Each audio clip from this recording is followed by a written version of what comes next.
আসসালামু আলাইকুম সুপ্রিয় শিক্ষার্থী বন্ধুগণ, আজকে আমরা প্রিন্সিপাল অফ অ্যাকাউন্টিং এর চ্যাপ্টার 5 এর চতুর্থ পর্বে হাজির হয়েছি। তো চতুর্থ পর্বে আমরা স্টোর লেজার শিখব। স্টোর লেজার বললে অনেকে হয়তো চিনতে পারো না, বাট লিফো ফিপো বললে অনেকেই চিনতে পারো। ঠিক আছে, তো লিফো ফিপো ওয়েটেড অ্যাভারেজ মেথড এই সমস্ত বিষয়গুলো আমরা একটু শিখব। হ্যাঁ, আজকে স্টোর লেজারে অঙ্কগুলো শিখব। তো প্রথম যে ম্যাথটা শিখব সেটি ফাইন্যান্স ডিপার্টমেন্টে 2014 সালে এসেছিল। এটিকে দেওয়া আছে, দেখো, এক্স কোম্পানি ইউজেস এ পিরিয়ডিক ইনভেন্টরি সিস্টেম। আচ্ছা, খুব সুন্দর। পিরিয়ডিকটাই হলো নর্মাল যেটা, ঠিক আছে, আমরা নর্মাল যে সিস্টেম করি। আর পারপেসিয়াল ইনভেন্টরি হলে সেটা সবসময় ইনভেন্টরি হিসাবটা দেখাইতে হয়। ঠিক আছে, অর্থাৎ সেলস করলে দুইটা জার্নাল দেখাইতে হয়। The company reports the following for month of June 2014। তো কী দেওয়া আছে এখানে? ডেট দেওয়া আছে, অ্যাকাউন্ট টাইটেল দেওয়া আছে, ইউনিট দেওয়া আছে, ইউনিট কস্ট দেওয়া আছে, টোটাল কস্ট দেওয়া আছে। হ্যাঁ, তাহলে ডেট কি? জুনের 1 তারিখে ইনভেন্টরি দেওয়া আছে 2000 ইউনিট, 10 টাকা করে প্রতি ইউনিট। তাহলে টোটাল কত কত খরচ হবে? 2000 গুণন 10 সমান 20,000 টাকা। এরপর জুনে 12 পারচেজ করছে কত? 3000 ইউনিট, 12 টাকা করে। মোট কত হবে? 3000 গুণন 12 সমান 36,000 টাকা এখানে। এরপর জুনের 23 তারিখে পারচেজ করছে 5000 ইউনিট, কত? 14 টাকা করে। মোট কত হবে? 5000 গুণন 14 সমান 70,000 টাকা। ওকে। জুনের 30 তারিখে ইনভেন্টরি রয়েছে 200 ইউনিট, কত টাকা করে সেটা বলা নাই। এখন বলা আছে কি? Compute the cost of ending inventory and cost of goods sold under FIFO and LIFO method. তাহলে কি করতে বলছে এখানে? কস্ট অফ ইন্ডিং ইনভেন্টরি, অর্থাৎ এই যে ইন্ডিং ইনভেন্টরি যেটা রয়ে গেল, জুনের 30 তারিখে ইনভেন্টরি রয়ে গেল, যেটা জুনের 1 তারিখে 2000 ছিল, এর সাথে পারচেস করছি কত? আরও 3000 এবং 8000, মোট 5000। সরি, তাহলে কত হবে?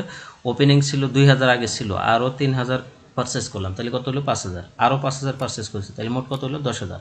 এই 10,000-এর মধ্য থেকে এখন আমার 200 ইউনিট রয়ে গেছে, তার মানে বাকি 9800 ইউনিট সেল হয়েছে। তো এই 9800 ইউনিটের কস্ট অফ গুডস সোল্ড কত সেটা বের করতে হবে।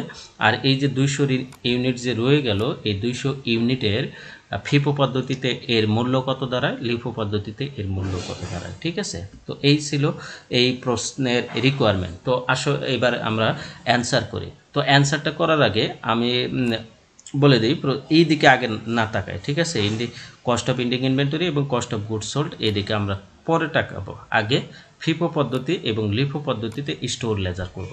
তো ফিফো পদ্ধতি কি? ফার্স্ট ইন ফার্স্ট আউট, মানে প্রথমে আসবে প্রথমে বের করে দিতে হবে, অর্থাৎ আগে যেটি আসবে সেটি আগে বের করতে হবে। এটা হলো ফিফো পদ্ধতি। আর লিফো পদ্ধতি হলো লাস্ট ইন ফার্স্ট আউট, অর্থাৎ সর্বশেষ যেটা আসছে সেটা আগে বের করতে হবে, অর্থাৎ সবার পরে যেটা আসছে সেটা আগে বের করে দিতে হবে, এইরকম বিষয়। তাহলে দেখো, এটা কলাম করতে হয় কিভাবে? টাইটেলটা আগে দিয়ে দেবো, কোম্পানির নাম দিবা, স্টোর লেজার দেবা, আন্ডার যে মেথডে করবা, ফিফো করলে ফিফো, লিফো করলে লিফো, এই মেথডগুলো লিখে দেবা। তো প্রথমে আমরা ফিফো মেথড করবো। হ্যাঁ, তাহলে এক্স কোম্পানির নাম ছিল store ledger under FIFO method. তো কলাম কাটবো কিভাবে? ডেটের জন্য একটা কলাম দিব, আর পারচেজের জন্য একটা বড় করে কলাম নিব, কস্ট অফ গুডস সোল্ডের জন্য একটা বড় করে কলাম নিব, আর ব্যালেন্সের জন্য একটা বড় করে কলাম নেব। এই তিনটা কলামে purchase, cost of goods sold এবং ব্যালেন্স, ঠিক আছে, এই তিনটার জন্য প্রত্যেকটাতে 3টি করে ঘর দিব। Unit, rate, cost, unit, rate, cost. ঠিক আছে, প্রত্যেকটার এই তিনটারই ইউনিট, রেট, কস্ট। তাইলে টোটাল কলাম কত হবে? এখানে 3 3 9, আর এই যে ডেটের একটা 10টা কলাম হবে কিন্তু। ঠিক আছে, 10টা কলাম হবে। তাইলে জুনের 1 তারিখে যেটি ছিল সেটি ইনভেন্টরি, ওপেনিং ইনভেন্টরি। হ্যাঁ, এটা ছিল ওপেনিং ইনভেন্টরি, কত? 2000 ইউনিট, 10 টাকা রেটে 20,000 টাকা। তাহলে ব্যালেন্সে বসাই দেবো সরাসরি।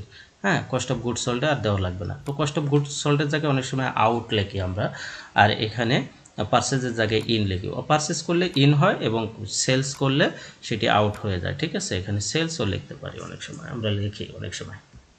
তো এটা লেখা যায়। ঠিক আছে, যেহেতু আমাদের কস্ট অফ গুডস সোল্ড বের করবে, এই জন্য কস্ট অফ গুডস সোল্ড লিখছি এখানে। হ্যাঁ, তাহলে দেখো, জুনের 12 তারিখে কি করছি? পারচেস করছি। পারচেস করলে পারচেজের ঘরে দেব। হ্যাঁ, তাহলে কি কত 3000 ইউনিট 12 টাকা রেটে, তাহলে এই যে 3000 ইউনিট ইউনিটে করে বসাবো, রেটে করে 12 বসাবো, আর এই যে 3000 গুণন 12 দিলে যেটা হয় সেটা এখানে বসাবো 36,000 হলো। এখন কি করতে হবে, এই পারচেজটা এটা ব্যালেন্সের সাথে অ্যাড হয়ে যাবে। যেহেতু আমি ফিফো লিফো পদ্ধতি করব, তখন ইউনিট যোগ করব না, তখন আলাদা আলাদাই রাখবো। হ্যাঁ, অর্থাৎ এই 2000 ইউনিট এটা একটা লট, এই লট আলাদা থাকবে 10 টাকা রেটে 20,000। এরপরে আরেকটি নতুন লট আসলো কত 3000 ইউনিট 12 টাকা রেটে টোটাল 36,000, এটা নিচে লিখে দেবো 3000 ইউনিট 12 টাকা রেটে টোটাল 36,000 টাকা। এরপরে জুনের 23 তারিখে দেখো পারচেজ করছি 5000 ইউনিট 14 টাকা রেটে, তাহলে পারচেজে করে দেবো 5000 ইউনিট 14 টাকা রেটে, টোটাল কত হবে 70,000 টাকা। তাহলে দেখো এইটাও অ্যাড হয়ে যাবে ব্যালেন্সের সাথে, পারচেজ করলে অ্যাড হয়, সেলস করলে মাইনাস হয়ে যায়, তাহলে পারচেজ করলে অ্যাড হয়ে যাবে।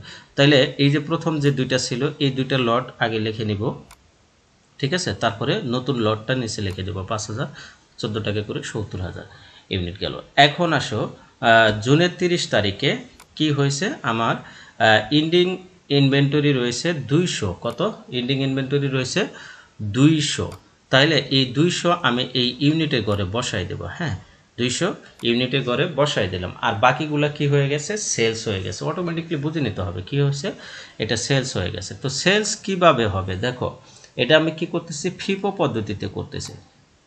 তাহলে টোটাল আমার ইউনিট কত হলো দেখো তো, 2000 3000 5000 মোট যোগ করলে 10,000 হয়। 10,000-এর মধ্যে মাত্র 200 ইউনিট রয়েছে, তার মানে 9,800 ইউনিট চলে গেছে। তো এই 9,800 ইউনিট আমাকে চলে গেলে প্রথমে আমরা এই যে যেহেতু ফিফো পদ্ধতি করতেছি ফার্স্ট ইন ফার্স্ট আউট, তাহলে উপর থেকে আমি আউট করে দেব।